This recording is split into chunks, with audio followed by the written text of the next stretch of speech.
দাবি করা হয় জিয়া হত্যাকাণ্ডের পেছনে গোপনে কলকাঠি নেড়েছিল ভারতের গোয়েন্দা সংস্থা র।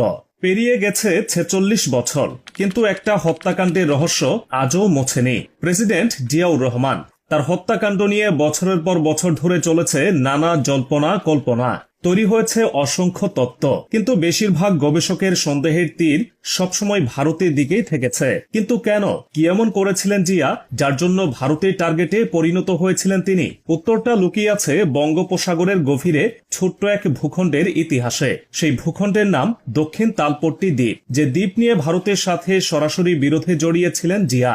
আর বিস্ময়করভাবে এই বিরোধের মাত্র ১০ দিনের মাথায় তাকে নির্মমভাবে হত্যা করা হয়। কি ঘটেছিল সেই দ্বীপে, কেমন বিরোধ ছিল সেটি, আর কিভাবে জিয়ার হত্যাকাণ্ডের সাথে জড়িয়ে আছে রয়ের নাম, চলুন জেনে নেওয়া যাক।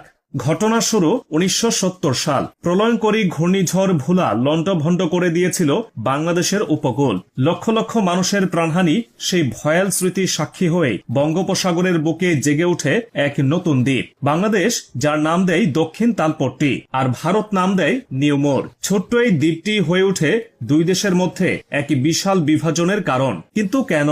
ভূবিশ্লেষকদের মতে দক্ষিণ তালপট্টির মাটির নিচে লুকিয়েছিল বিপুল পরিমাণ গ্যাস, কয়লা আর খনিজ সম্পদের এক বিশাল ভাণ্ডার। আর ঠিক এই কারণেই দ্বীপটির উপর দুই দেশেরই সেন দৃষ্টি পড়ে।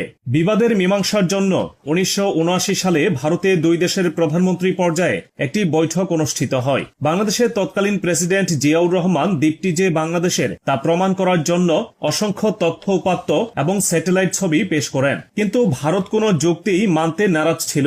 তারা এক প্রকার গায়ের জোরেই দ্বীপটি নিজেদের বলে দাবি করতে থাকে। শুধু তাই নয়, ভারত তাদের নৌবাহিনীর যুদ্ধজাহাজ পাঠিয়ে দ্বীপটি ঘিরে ফেলে এবং সেখানে বিএসএফ এর সীমান্ত চৌকি স্থাপন করে বসে।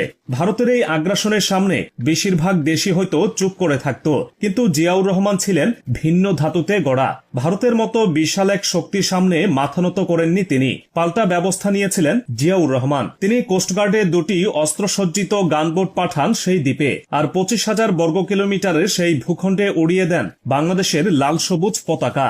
ভারতের মতো একটি দেশের বিরুদ্ধে বাংলাদেশের মতো একটি ছোট দেশের রাষ্ট্রপতির এমন দুঃসাহসিক পদক্ষেপ, বিষয়টি ভারত একেবারেই ভালোভাবে নেয়নি। আর সম্ভবত সেদিনই জিয়ার ভাগ্য নির্ধারণ হয়ে গিয়েছিল। শোনা যায় এরপর থেকেই শুরু হয় জিয়াকে পৃথিবী থেকে সরিয়ে দেওয়ার চূড়ান্ত পরিকল্পনা।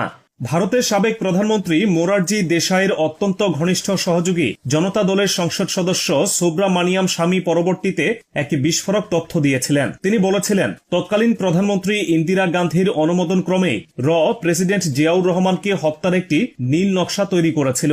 এই ষড়যন্ত্রের নেতৃত্বে ছিলেন